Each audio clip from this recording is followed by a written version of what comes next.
बिहार की भी चिंता कीजिए। बिहार के लोगों को सिर्फ 5 किलो अनाज के नाम पर, जातियों के नाम पर वोट लेने का मशीन मत समझिए। जितनी चिंता आप गुजरात की करते हैं उतनी चिंता न भी हो, कम से कम उसकी आधी चिंता भी बिहार की कीजिए। हम लोग भी वोट देते हैं, हम लोग के बच्चे बाहर जाकर 10-15 हज़ार रुपये में मजदूरी करें, ये उचित नहीं है। तो अगर मोदी जी को चिंता गुजरात की है, वहाँ से 25 MP जाते हैं, बिहार से 40 MP जिता कर जाता है। हम लोगों का भी हक है, हम लोग के बच्चों का भी हक है कि यहाँ पर फैक्ट्रियाँ लगें, यहाँ पर रोजगार हो, ताकि हम लोग के बच्चों को ट्रेन में, बस में जानवर की तरह बैठकर बाहर मजदूरी करने न जाना पड़े। हमेशा आपने दूसरों को जिताया है, ये पहला पॉलिटिकल डेब्यू है आपका, क्या कहिएगा सर? इस बार बांकीपुर की जनता ने हमें जिताया है और इसलिए जिताया है कि उनकी उम्मीद है, कि विश्वास है कि हम अपनी क्षमता अनुसार उनके हक की आवाज़ उठाएंगे, उनके साथ कुछ गलत ना हो, वो हर संभव प्रयास करेंगे।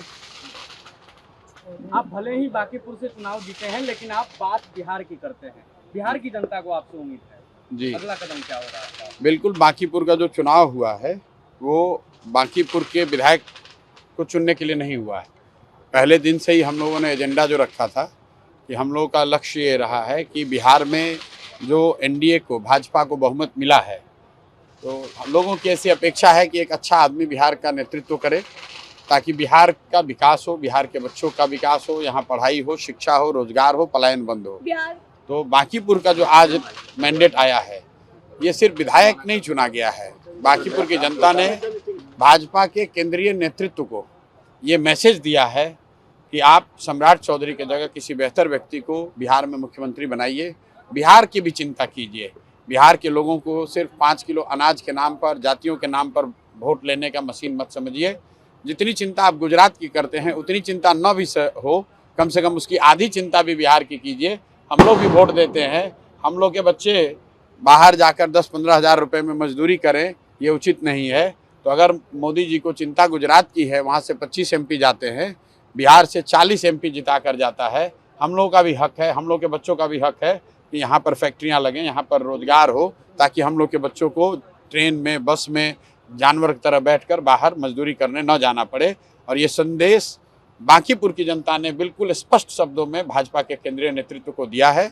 मेरा ये विश्वास है कि भाजपा का जो नेतृत्व है वो इस जो मतदान का जो नतीजा आया है इसको गंभीरता से लेगा और बिहार में किसी सक्षम आदमी को, किसी स्वच्छ और अच्छे चरित्र काबिल व्यक्ति को मुख्यमंत्री बनाएगा, ताकि आने वाले 4 साल में बिहार की तरक्की हो सके। मुख्यमंत्री तो भाजपा का ही बनेगा, लेकिन भाजपा किसी अच्छे व्यक्ति को बनाए। कुशवाहा बनाना है, कुशवाहा ही बनाइए, लेकिन किसी अच्छे आदमी को बनाइए, किसी अपराधी को बिहार पर मत थोपिए। और आज बांकीपुर की जनता ने यही बात बड़े स्पष्ट तौर पर कहा है। वो ठीक है, बधाई दी है। बधाई, सम्राट चौधरी ने मुझे पहले भी अपना भाई बोला है। मेरी कोई सम्राट चौधरी से व्यक्तिगत लड़ाई नहीं है। लड़ाई इस बात की है कि 13 करोड़ बिहार के लोगों का जीवन सुधारने के लिए क्या हम लोग को कोई काबिल व्यक्ति हम लोग का नेतृत्व करना चाहिए, या कोई ऐसा व्यक्ति नेतृत्व करना चाहिए जिसका चाल चरित्र, चेहरा खुद ही क्वेश्चनेबल है। बात व्यक्ति की नहीं है, बात इसकी है कि बिहार आज देश का सबसे गरीब और पिछड़ा राज्य है। तो जिस मोदी जी को, जिस भाजपा को हम लोग वोट देते हैं, एनडीए को वोट देते हैं, क्या उनकी जिम्मेवारी सिर्फ गुजरात के प्रति है? भाई, बिहार के बच्चों का भी तो हक है। गुजरात में 1 लाख करोड़ का बुलेट ट्रेन बने, हम लोग को उससे कोई दिक्कत नहीं है, लेकिन बिहार के बच्चों के लिए भी तो कुछ सोचा जाए। ये बात है। बिहार का ये दुर्भाग्य भी रहा है कि बिहार में एक स्ट्रॉन्ग ऑपोजिशन भी नहीं रही है। तेजस्वी यादव के देखिए, स्ट्रॉन्ग ऑपोजिशन रहा है कि नहीं रहा है, अभी तो सत्ता में भाजपा है, डबल इंजन की सरकार है। आने वाले 3 बरस में मेरी अपेक्षा ये है कि दिल्ली और राज्य दोनों मिलकर बिहार की तरक्की में पूरी ताकत लगाएं, बिहार से पलायन बंद हो, बिहार के बच्चों को रोजगार के लिए बाहर न जाना पड़े। ये सिंगल एजेंडा है। अगर ये होगा, हम लोग भाजपा के पक्ष में वोट करने के लिए कहेंगे, लेकिन आप पहले पलायन रोकिए। बिहार के हर प्रखंड में, हर जिले में फैक्ट्री लगाने की व्यवस्था कीजिए। अगर गुजरात के हर प्रखंड में, हर तहसील में, हर मंडल में, हर जिले में फैक्ट्री लग सकती है, तो बिहार में क्यों नहीं? अगर सूरत में 10 लाख लोग मजदूरी कर सकते हैं, तो पटना में क्यों नहीं, बेगूसराय में क्यों नहीं? ये बात होनी चाहिए। अच्छा, एक सवाल है, लंबे समय से बिहार की राजनीति को भी देखते हैं, आप बार बार सीएम बदलने की बात कर रहे हैं, कह रहे कुशवाहा से ही बनाया जाए, तो आप ये भी कह रहे हैं कि बीजेपी से ही सीएम हो, तो आप अरे भाई, हम क्या कह रहे हैं? जनता ने मैंडेट दिया है बीजेपी को, एनडीए को, तो मुख्यमंत्री तो उन्हीं का होगा। हम लोग ये कह रहे हैं भाई किसी काबिल व्यक्ति को बनाइए, उस व्यक्ति को बनाइए जो बिहार में शिक्षा सुधारे, उस व्यक्ति को बनाइए जो बिहार में रोजगार लेकर आए, उस व्यक्ति को बनाइए जो बिहार में पलायन बंद करे। किसी जाति का हो, किसी विचारधारा का हो, उससे कोई फर्क नहीं है। बिहार में सुधार होना चाहिए। हमारे विधायक बनने से बिहार में सुधार नहीं होगा। हमारे विधायक बनने से, यहाँ भाजपा के आज हारने से जो संदेश भाजपा को लेना चाहिए, अगर वो इस संदेश को लेंगे, बिहार में सुधार के लिए कोशिश करेंगे, तो निश्चित तौर पे बिहार के लोगों का फायदा होगा। हम लोग तो अपनी ओर से कोशिश करेंगे ही। जब ये विधायक की नहीं थी तो भी बिहार के लोगों के लिए आवाज उठा रहे थे, आगे भी और मजबूती से उठाएंगे। जेनजी का प्रोटेस्ट भी एक बड़ा फैक्टर साबित हुआ है। बांकीपुर में जो वोटिंग का पैटर्न है उसमें युवाओं ने बहुत बढ़ चढ़कर वोटिंग में हिस्सा नहीं लिया है। एक तरीके से ये अफसोस की बात है, लेकिन जेनजी को लेकर जो देश में माहौल है उसका असर जरूर यहाँ भी पड़ा होगा।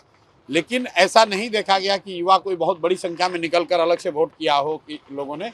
यहाँ पर एक ही मुद्दा रहा है, जो एक अगर मुद्दा आप देखेंगे कि सम्राट चौधरी के नेतृत्व को बिहार की जनता स्वीकार करने को तैयार नहीं है, और वो मैसेज बिल्कुल क्लियर शब्द में आज मत के द्वारा लोगों ने बताया है कि जिस विधानसभा क्षेत्र में भाजपा 58,000 से जीती हुई थी, आज वहाँ करीब वो 20,000 से हारे हैं।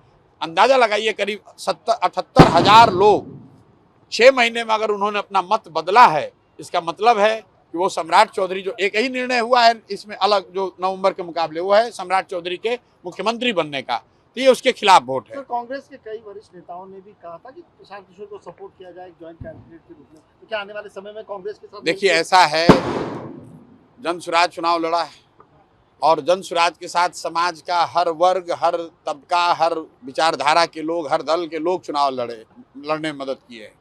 सबने ये कहा था कि प्रशांत जी अगर आप लड़िएगा तो लोग जाति, धर्म, दल और नेताओं की प्रति प्रतिबद्धता को छोड़कर ऊपर उठकर वोट देंगे, वरना 28 दिन में, ये 2 जुलाई को चुनाव की घोषणा हुई है, 28 दिन में भाजपा का 30 साल का किला इतनी आसानी से नहीं ढह सकता था। ये दिखाता है कि हर वर्ग के लोगों ने, चाहे वो किसी भी जाति के हों, किसी धर्म के हों, किसी दल के हों, किसी नेता को मानते हों, सब ने इस बात पर एकजुट होकर वोट दिया है कि नहीं, बिहार में नेतृत्व बेहतर व्यक्ति के हाथ में होना चाहिए। बिहार में भी शिक्षा, रोजगार की बात होनी चाहिए। सिर्फ अपराध, अपराधी, इनकाउंटर, हाफ इनकाउंटर, मार पीट ये करने से हम लोग के बच्चों का भविष्य अच्छा नहीं होगा। लोगों ने इस पर बहुत जमकर वोट किया है। वोटिंग परसेंटेज भले कम रहा हो, लेकिन 50%, करीब 50% लोगों ने हमको मत दिया है।